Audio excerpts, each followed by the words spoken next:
10, 9, 8, 7, 6, 5, 4, 3, 2, 1, 0 అరచేతులు చూస్తూ నెమ్మదిగా కళ్ళు తెరవండి. 5, 4, 3, 2, 1, 0. ముందుగా మనందరికీ గురువుగారైన బ్రహ్మర్షి పితామహ పత్రిజీకి సహస్ర కోటి నమస్సుమాంజులు, సహస్ర కోటి కృతజ్ఞతలు చెప్పుకుంటూ మనము వారు సూచించిన పుస్తకాన్ని మనం అధ్యయనం చేస్తున్నాం. దట్ ఈస్ సాధన రహస్యం. శ్రీ అనుభవానంద స్వాములు వారు చెప్పినటువంటి గ్రంథాన్ని మనం చూస్తున్నాం. My dear friends, kindly like this video, share this video to all. So let us go to the topic. రాజయోగము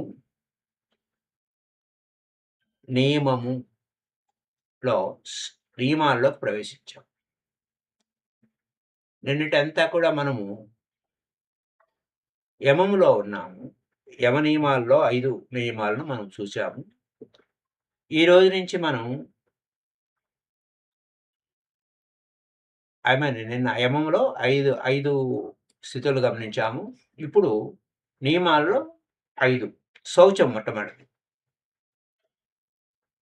శౌచము, సంతోషము, తపః, స్వాధ్యాయ, ఈశ్వర ప్రణిధానము అనేవి 5. అందులో ఈరోజు శౌచం గురించి అనుభవానంద స్వామి వారు ఏమంటున్నారంటే, వేల పట్టు పురుగులు సస్తేనే కానీ ఒక పట్టుగుడ్డ తయారు కాదు. అంటే పట్టు వస్త్రానికి హింస పునాది అయ్యింది. కాబట్టి పట్టు కంటే పత్తి వస్త్రమే శ్రేష్టం అని తోస్తుంది అని అనుభవానంద స్వామి వారి కొటేషన్. దాంతో మనం ఆయన ఏమన్నారు, ఆయన సిస్టర్కి చెప్తున్నారు, నా మాతాజీ అమ్మాయి నీకు ఉత్తరం రాసి వారమైంది. అపరిగ్రహాన్ని గురించి నీకు రాసిన తర్వాత బాపట్ల వెళ్ళాను. అక్కడ మన సమాజ కార్యాలలో మునిగి ఉండటం చేత నీకు లేఖలు వ్రాయటానికి తీరిక లేకపోయింది. మనసు ప్రశాంతంగా ఉంటేనే గాని ఇట్టి వ్రాతలు సాగవు. ఎలాగైతే నీళ్లు నిశ్చలంగా ఉన్నప్పుడు నీళ్లకు అడుగు భాగంలో ఉండే సర్వ వస్తువులు పైకి కనిపిస్తూ ఉంటాయో, అలా నిశ్చలమైన మన మనసులో నుండి చూస్తేనే కానీ దాని అడుగున ఉండే వివిధ విషయాలు గోచరించవు. నిశ్చల చిత్తే జీవన్ముక్తి అంటే అలాగా ఉంటుంది. సో ఆ మనసుకు అడుగున ఉండే భావాలు తెలుసుకుని పైకి లాగి కాగితం మీద పెట్టాలంటే మొదట ఆ మనసును నిశ్చలం చెయ్యాలి. అందుకని ఆ రోజుల్లో ఏమీ వ్రాయలేకపోయాను. నిన్న సాయంకాలం మరలా ఇక్కడికి వచ్చాను.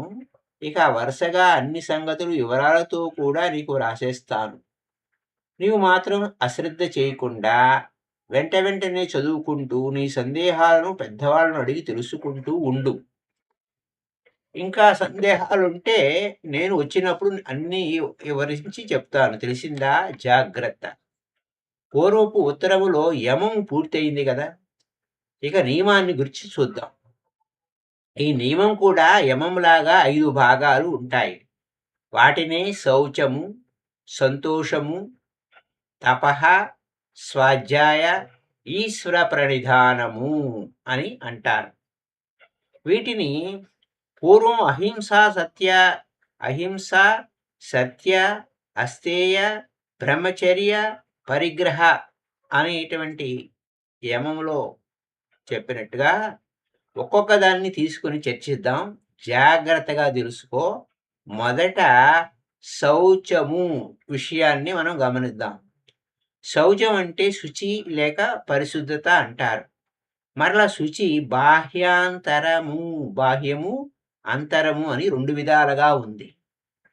మనసులో ఏ విధమైన కల్మష గుణాలు లేకుండా ఉండటమే అంతః శౌచం.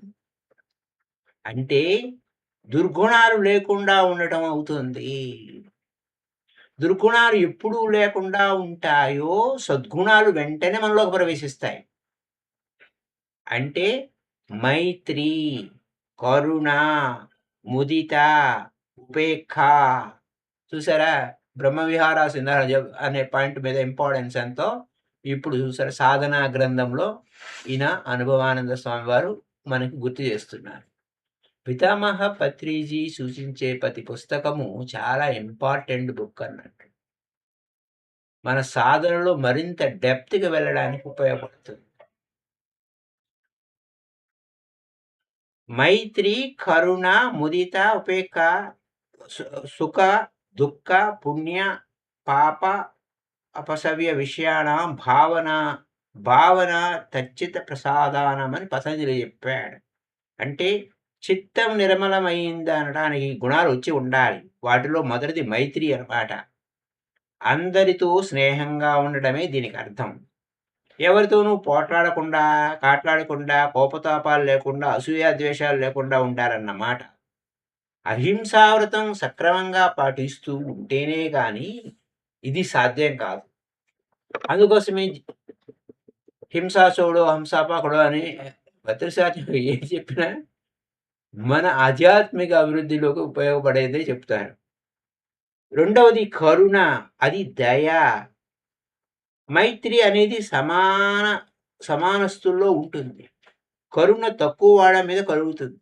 అవతల వాళ్ళ దీనత్వం మీద ఎప్పుడైతే మనకు బోధపడుతుందో అప్పుడు ఈ కరుణ ఉద్భవిస్తుంది.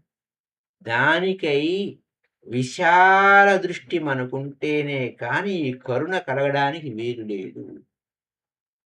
ముదిత మూడవది అనగా సంతోషం. ఎప్పుడూ ఆనందంగా ఉండాలి. రాగ ద్వేషాలు ఎప్పుడు మనకుండవో అప్పుడు ఆనందం తాండవిస్తుంది. దీని గురించి తర్వాత చర్చిద్దాం. సుఖదుఖాలు, పాపపుణ్యాలు ఉంటే ఉపేక్షతో ఉండడం నాలుగో విషయం. అంటే సుఖం కలిగినా, దుఃఖం వచ్చినా, పుణ్యం చేసినా, పొరపాటున ఒకవేళ పాపం చేసినా చలించకుండా నిర్లక్ష్య భావనలో ఉండాలి అంటారు. కానీ నిర్లక్ష్యం కాదు ఇవన్నీ. దేనికి చలించకుండా ఉండటం మనం చేయటం కాదు. ఇవన్నీ ప్రపంచ వాయువు. ఈ వాయువుల్లో పడి కొట్టుకుపోకుండా నిశ్చలంగా ఉండటం.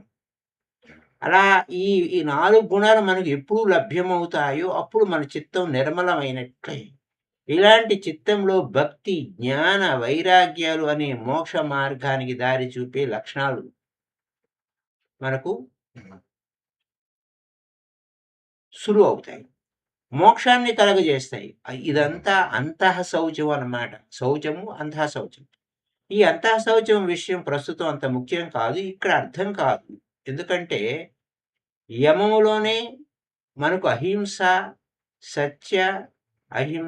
సత్యం, ఆస్తేయం, బ్రహ్మచర్యం, అపరిగ్రహం ద్వారా చిత్తం చాలా వరకు నిర్మలమైందనవచ్చు. అప్పుడు ఈ యమము మన బాహ్య కర్మలను పరిశుద్ధం చేస్తుంది. మనకు ఇతరులకు ఉండే సంబంధాన్ని నిర్మలం చేస్తుంది. దానివల్ల చిత్తం కూడా తప్పకుండా నిర్మలమై తీరాలి.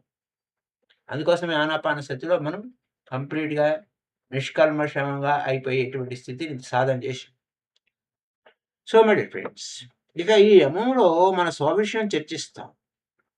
అందుకని ఇక్కడ ఈ శౌచానికి అర్థం శారీరక పరిశుద్ధత అంటే బాగుంటుంది. ఎందుకంటే ఈ సంగతి ఇదివరకు యమంలో రాలేదు కాబట్టి. ఈ దేహ పరిశుద్ధత కూడా సాధకునికి చాలా అవసరం కాబట్టి ఈ అర్థం చెప్తే బాగుంటుందని కొంచెం చెప్పేస్తాను. శౌచం అంటే ప్రస్తుతానికి శారీరక పరిశుద్ధత అని అర్థం చేద్దామన్నాను. శారీరకంగా పరిశుద్ధం అంటే ఏమిటి? సాధన చేసేవాడుకు దేహం చాలా ఉపయుక్తం. శరీర మాధ్యం కలుధర్మ సాధనం అంటారు కదా, ఆ విధంగా దేహం ఏ మాత్రమైన ఆటంకం కలగజేసిందా వాళ్ళ సాధన సాగదు. శరీరం ఆరోగ్యంగా ఉండాలి, పరిశుభ్రంగా ఉండాలి. ఆరోగ్యానికి మొదటి కారణం పరిశుభ్రత. సాధారణంగా ఈ పరిశుభ్రతను ఎంత కాపాడుకుంటూ ఉంటామో అంత ఆరోగ్యం మనకు ఉండటం చేత సాధన ఎంత ఎక్కువగా చేయడానికి అవకాశం ఉంటుంది. కాబట్టి మై డియర్ ఫ్రెండ్స్, దేహం శుచిగా ఉండకపోతే గజ్జి, తీట మొదలగు చర్మ వ్యాధులు ప్రారంభమవుతాయి. వాటి వల్ల కలిగే బాధ చేత వీడు ఎంత సాధన చేయాలన్నా, కూర్చోన్నా మనసు వీటి మీదే ఉంటుంది. నిశ్చలంగా ఉండనే ఉండదు. అంచేత సాధకుడు ఈ శరీరాన్ని చాలా జాగ్రత్తగా, శుచిగా ఉంచుకోవాలి. స్నానపానాదులందు చాలా జాగ్రత్త వహించాలి. పూర్వకాలంలో బ్రహ్మచర్యాశ్రమంలో ఉండే కుర్రవాళ్ళు తెల్లవారుజామున నిద్రలేచి కాలకృత్యాలు తీర్చుకొని చన్నీళ్లతో స్నానం చేసి అధ్యయనానికి కూర్చోవాలన్నారు. మరలా మధ్యాహ్నం స్నానం, అలాగే సాయంకాలం స్నానం, ఇలా త్రికాల చన్నీళ్ళ స్నానం చాలా చేశామంటే ఏ విధమైన చర్మ వ్యాధులు రానేరావు. ఇంత కూడా అక్కర్లేదు. ప్రతిదినము పొద్దున్నే సూర్యోదయం కాకపూర్వమే చన్నీళ్ళ స్నానం చేస్తే చాలు, చాలా బాగుంటుంది. సరే, ఇలా స్నానాలు చేసినా కుళ్ళు గుడ్డలు కట్టుకొని సాధన చేయాలంటే లాభం లేదు. ఆ గుడ్డలు కూడా శుభ్రంగా ఉండాలి. అంచేతనే మన పూర్వులు పెద్దవాళ్ళు మాట మాట్లాడితే మడిగుడ్డ అని అనేవాళ్ళు. మడి అంటే ఉతికి ఆరవేసిన గుడ్డ అని అర్థం. దానికే శాస్త్రాలలో ధౌత వస్త్రం అన్నారు. పరిశుభ్రంగా స్నానం చేసి పరిశుభ్రమైన వస్త్రాన్ని ధరించి కూర్చుంటే జపము, ధ్యానాలకు చాలా ఉపయోగం. వస్త్రము శుభ్రంగా లేకపోతే దానిలోని అనేక రకరకాల మకిలి ఉండి దుర్వాసన కలుగజేస్తుంది. పురుగులే కాక తేళ్లు కూడా అందులో ఉండవచ్చు. ఇవన్నీ మనకు ఇబ్బంది కలుగజేసేవేగా. అందుచేతనే మడిగుడ్డలు అనేవారు పెద్దలు. అయితే పట్టు గుడ్డ కట్టుకుంటేనో అంటావా? అది మంచిదే. నూలు గుడ్డ కంటే పట్టుగుడ్డ ఎందుకు ప్రాధాన్యం ఇచ్చారంటే, నూలు గుడ్డకు త్వరగా దుమ్ము, ధూళి మరియు మొదలైన అపరిశుభ్రమైన పదార్థాలు అతుక్కుని ఉంటాయి. పట్టు వస్త్రానికి అలా అతుక్కు. ఒకవేళ దుమ్ము అతుక్కున్న పట్టు వస్త్రాన్ని గట్టిగా విదిలిస్తే ఆ దుమ్ము రాలిపోతుంది. నూలు వస్త్రాన్ని బాగా ఉతికితే కానీ పోదు ఆ మలినం. కాబట్టి పట్టు వస్త్రాలు ప్రాధాన్యం ఇచ్చారు. కానీ నా బుద్ధికి మాత్రం పట్టు కంటే పత్తి వస్త్రాలే శ్రేష్టమని తోస్తుంది. ఎందుకంటే పత్తితో నూలు తయారు చేయడానికి ఎట్టి హింస కూడా లేదు. కానీ పట్టు దారం తీయటానికి ఎన్నో పట్టు పురుగులు హతం అవుతాయి. ఒక గుడ్డను తయారు చేయడానికి కొన్ని లక్షల పురుగులు చస్తే కానీ దానికి కావలసిన దారం రాదు. అంటే పట్టు వస్త్రానికి హింస పునాది అయింది. అలా అన్ని పురుగులు చంపి ఆ గుడ్డను కట్టడం ఎలా మంచిదంటావు? దాన్ని కట్టి కొలకడడం నీచమని నా ఉద్దేశం. అంటే దాన్ని కట్టి కొలకడం నీచమని నా ఉద్దేశం. ఆ పురుగులు రక్తాన్ని, వాటి మరణ వేదనాన్ని స్మరింపజేస్తుంది. ఆ వస్త్రాన్ని మడి అని నేను అనను. ఆ వస్త్రాన్ని చూస్తేనే ప్రతి దారంలో నుండి వాటి మరణ వేదన నినాదాలు నాకు వినపడుతూ ఉంటాయి. అది సున్నితమైన మనసు కల వారికే అర్థమవుతుంది. కానీ పత్తి వస్త్రాన్ని బాగా ఉతికి ఆరవేసి కట్టుకోవడం మంచిది అని నా దృఢభావం. అంతేకాదు, మనం చేసే ప్రతి పనిలో కూడా హింస లేకుండా ఉండటమే కాకుండా ఆడంబరము కూడా లేకుండా ఉండాలి. పట్టుగుడ్డ కట్టగానే అహంభావం వస్తుంది. ఖరీదు గల గుడ్డ కాబట్టి గర్వం. తళతళమంటూ మెరిసే అందమైన గుడ్డ కాబట్టి మమకారం. ఇంకా అనేక అవలక్షణాలు కలుగుతాయి. ఈ అహంకార మమకారాలే కాక అనేక వికారాలు కూడా మనలో విజృంభిస్తూ ఉంటాయి. స్నానం విషయంలో కూడా ఇలాగే ఎంతవరకు అంతే కాకుండా అనేక రకాల సబ్బులు బయలుదేరాయి. ఆ సబ్బులు ఉపయోగించడంలో ఆరోగ్యమా? కాదా? అనే విషయం అలా ఉండగా, సుగంధ ద్రవ్యాల మీద చిత్తం పరిగెత్తుతుంది. వాటిని బట్టి చిత్తం అనేక విధాల వికారాలకు లోనవుతూ ఉంది. అలాగే శౌచం అనే పేరుతో సబ్బుల ద్వారా సుగంధాల మీదకి, పట్టు వస్త్రాల ద్వారా అహంకార మమకారాల మీదకి చిత్తం పరిగెత్తుతుంటే ఇంకా సాధన ఏమిటి? మనం సాధించబోయే సాధనకు ఉపయుక్తంగా ఉండాలి ఈ ఈ చిల్లర విషయాలు. కానీ అసలు విషయమే అయిన సాధనకు లోపం కలగరాదు. అలాగే మన చుట్టుపక్కల కూడా శుచిగా ఉండాలి. అంటే మనం సాధన చేసే స్థలం కూడా పరిశుభ్రంగా ఉండాలి. దుర్వాసన కలగజేసే వస్తువులు దగ్గరలో ఉండకూడదు. ఇల్లైతే పైకప్పుకు గాని, గోడలకు గాని బూజు మొదలైన అసహ్యకరమైన పదార్థాలు ఉండరాదు.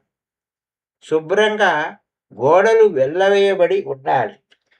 నేల నేల మట్టి అయితే ఆవు పేడతో కానీ, లేకపోతే పసుపుతో కానీ బాగా అలికి కొంచెంగా ముగ్గులు వేయబడి ఉండాలి. ఇలా పరిశుభ్రంగా ఇల్లు, ముఖ్యంగా మనం సాధన చేసే స్థలం ఎప్పుడుంటుందో అక్కడ దోమలు, ఈగలు, పురుగులు మొదలైనవి ఉండకూడదు. కాబట్టి వాటి వల్ల మనకు సాధనకు భంగం రాదు. గచ్చు నేల అయితే బాగా కడిగి ఆరి ఉండాలి. ఆ గదిలో గోడలకు అసలు ఏ ఫోటోలు, బొమ్మలు లేకుండా ఉండటం శ్రేష్టం. లేక మన ఆధ్యాత్మిక అభివృద్ధికి సహాయపడే చిత్రపటాలు, మహాపురుషుల చిత్రాలు ఉండవచ్చు. చిత్త వికారాలు కలగజేసే పటాలు ఎంత మాత్రం ఉండకూడదు. అప్ అప్పుడు మనసు నిర్మలంగా ఉండిపోతుంది. ఈ విధంగా అంతః శౌచం, దేహ శౌచం, వస్త్ర శౌచం, గృహ శౌచం, పరిసర శౌచం అనే పలు విధాల శౌచాలు కలిగి ఉండడమే ఈ శౌచం అనే దానిలో అంతరార్థం. వీటన్నింటినీ ఎప్పుడు మనం క్షుణ్ణంగా పాటిస్తామో అప్పుడే సాధన సక్రమంగా మనకు సాగుతుంది. ఈ రహస్యాన్ని గట్టిగా నమ్ము.